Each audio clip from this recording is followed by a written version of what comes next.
Gano'n naman ang mga Duterte, no? Sabihin nila tatakbo tapos hindi.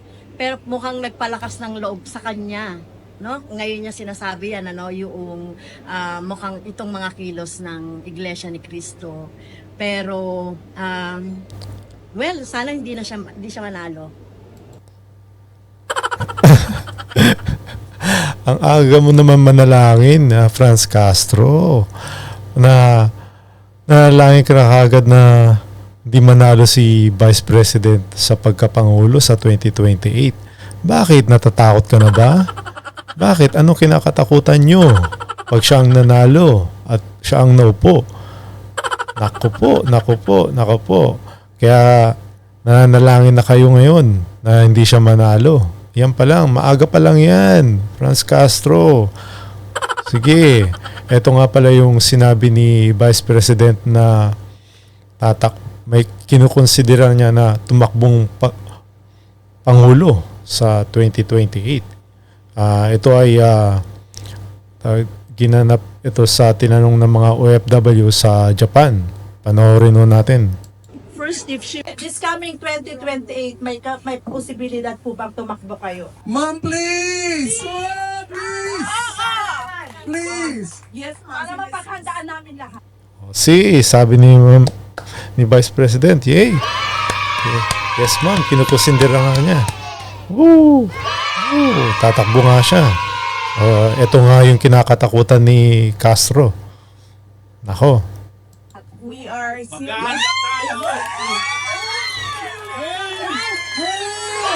Yay! we are seriously considering, ma'am.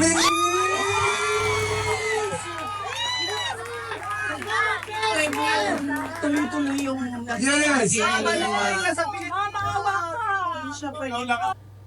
Ito yung nakita ni Castro na video siguro na kinakatakutan na nila. Baka tumakbo nga itong si Vice President Sara Duterte sa pagkapangulo sa 2028. Kaya nagbigay na siya ng komento dito. Ito nga, nalalangin na hindi manalo daw, hindi na manalo. Yan po si BP Sara Duterte, mga Duterte. Mahal na mahal ho siya ng mga OFW. Yan, mga OFW kahit sa mang salok ng mundo, mahal nila ang Duterte. Kasi nga, alam nila ang pagmamahal ng isang Duterte sa mga OFW. Hindi lang sa OFW, sa buong mamayang Pilipino. Yan po. Panoorin po natin. Yes, I really believe that our country will be great, and I really believe. It's nothing with you! Hey! Please! Mahirap siya ipaintindi sa ating mga kababayan, and mahirap yung kailangan natin gawin kasi you really have to stand firm, especially with government policies para maayos siya. Pero paniwala po, kung magkaisa lang yung mga tao, alam natin kung saan tayo papunta, magagawa ng ating bayan. Wag nang magot. Yes, ma'am, isa din yan sa kailangan bantayan ng mga kandidato. That 61% of Filipinos surveyed favor the Quadcom hearing. Okay, okay, good yun. Congratulations to the Quadcom. 61%, no? Nakita ko nga 61% daw ng mga Pilipino na naniniwala sa Quadcom at natutuwa sa mga ginawa nila. So, totoo nga ho ba ito? Isa ho ba kayo dito sa mga na pabor dito sa ginawa ng Quadcom Committee? Tingnan nyo, 13 session ho ito ginawa na hearing. Pero ano nagawa? Isa lang legislative na ginawa nila. Ayun yung sinasabi ni Congressman Marcoleta. Yun, isa lang nagawa lang nila sa 13 hearing na ginawa nila. So nag-aksaya sila ng oras dito para dito imbis na pag-aksaya ng panahon yung ibang alam mo, kakaganda ng ekonomiya, gumawa ng batas, at maging ano tayo, hindi ba mabaon sa utang. Alam mo yan, dapat ayun ganyan no, ginagawa nila dahil tinutulungan nila ang mga Pilipino dapat. At yung maging ano, yung bansa natin maging umangat ang ekonomiya. Dapat ayun ang ginagawa natin at hindi yung hearing na ewan ko. Alam nyo na, kayo na bahala. Musga dyan. Yun, and of course, masaya tayo. Pero, Masaya daw sila. Sila lang siguro yung masaya. Yung taong bayan yung sa resulta. But it only shows na talagang, well, most likely, naiintindihan po nila yung ginagawa natin sa Qualcomm. Yun yung resulta ng resulta. So maraming po salamat sa tiwala ng ating mga kababayan. Lalo na sa NCR, saka sa Calabarzon. Sa NCR daw, maraming salamat daw sa resulta ng ginawa nilang Quadcom. NCR Calabarzon lang daw. Paano naman yung Visayas Mindanao? Di ba? So, marami naniniwala sa pinagalaban. Yun lang problem sometimes yung mga bashers, na talagang, that's the reason why meron din na yung TRICOM, dito ka. With this, mga fake news na walang basihan yung kanilang mga allegations doon sa kanilang blogs. So we will be siguro i-discuss na rin po yun. Ang problem lang kasi malapit na yung election and hanggang February 3 lang kami, and then after which we have to go back to our districts na ako sa Laguna. So may malaking kampanya yung gagawin ng bawat isa sa amin. So we don't know kung kabisa kang pero I hope mabasible yun. Nung nakalapit na po tayo skirt, sir, yung Pilipinas natin. Yung Quad hearing, yung Quadcom. kasi ang daming pending doon eh. I think yung sa kay Colonel Grijalbo. Tapos, kasi andito pa sila, di ba? So we need to discuss that. So, siguro selective na lang po yung sa Quadcom. Kasi lahat busy na rin eh. Si General Wilkins nandiyan. Hindi ko, andyan ba? Hindi ko kasi alam nung during that time kasi wala ako. Kasi nung hearing sabi, pag nag-resume kayo, saka magsa-start yung detention. Hindi ko pa alam. So, kababalik lang namin ngayon, we'll be discussing that with the chairman. No? Actually, doon ako papunta para mapag-usapan po namin yung mga issues about the Quadcom. May meeting kayo ngayon, sir? Self-schedule meeting with them. Kasi nga, Self-schedule meeting. Putik. Nagsasarili ka? po yung maayos yung mga schedule doon sa mga hearings ko sa public order. Katulad nito, may hearing ako ng ibang issue. So, baka mag-continue doon sa Quadcom. So, maraming kailangan kami i-plancha lang doon sa mga schedule. Lang. Sir, sa mga susunod niyo pang hearing, ano pa ba yung tututukan natin? Kunyari, for example, kasi sa good government, tinigil na muna ng COVID funds. Sa inyo ba, meron ba kayong parang focus na lang yun muna? Sa Quadcom? Opo. Kasi, di ba, nagkaroon kami ng initial report sa plenary. So, marami na tayong accomplish. Marami na tayong mga batas na, mga bills na pinag-uusapan na namin po. So, most likely, yun naman yung role namin na gumawa tayo ng batas para doon sa mga naiimbestigahan natin. So, focus tayo doon. Eventually, kung hindi matatapos ngayon yun, yung 19th Congress, so, Ano hong batas na nagawa nyo? Pinakita nyo ba sa publiko? Wala pa nga, di ba? Ano yung mga batas na yun? Ano yung sinasabi nyong batas na yan? Ilang batas na nagawa nyo? Ang dapat yung gawin, yung mga magnanakaw, yung mga korap dyan, ayun ang gawa nyo ng batas. Yung mga nagnanakaw dyan ng kaban ng bayan, yun yung gawin yung batas, okay? Hindi, takot na takot to kayo eh. Hindi naman natin gawin pa yung sa 20th Congress na maihabol, no? Pero sana nga, maging... may refile na lang yun. Kung hindi matatakal ngayon, you have to consider na talagang ilang linggo na lamang tong session namin. I think 3 weeks. So 3 weeks, dadali mo pa sa committee yun, pag-debate pa yun, tapos sa plenary. At kung mailagay sa plenary, dadalhin mo sa Senado. So yun ang problem natin sa pagdating naman sa Senate, are they going to tackle it? So kung hindi din, so di wala din, di ba? So unless certified urgent with the President. Pero I doubt it, kung 3 weeks na lang. So, wala nang inaantay na hearing Ang for maganda, the... ang maganda diyan kasi naiano na natin yung premise ng mga base na. And I'm pretty sure that the people naniniwala ako na siya pa rin magiging leader sa susunod. So, push na talaga itong mga bills na nai-file natin ngayon. Kasi alam mo, pag ganitong election fever talaga, mga congressman, hindi na masyadong kompleto, di ba? So, yun lang. Maraming salamat sa inyo, mabuhay po.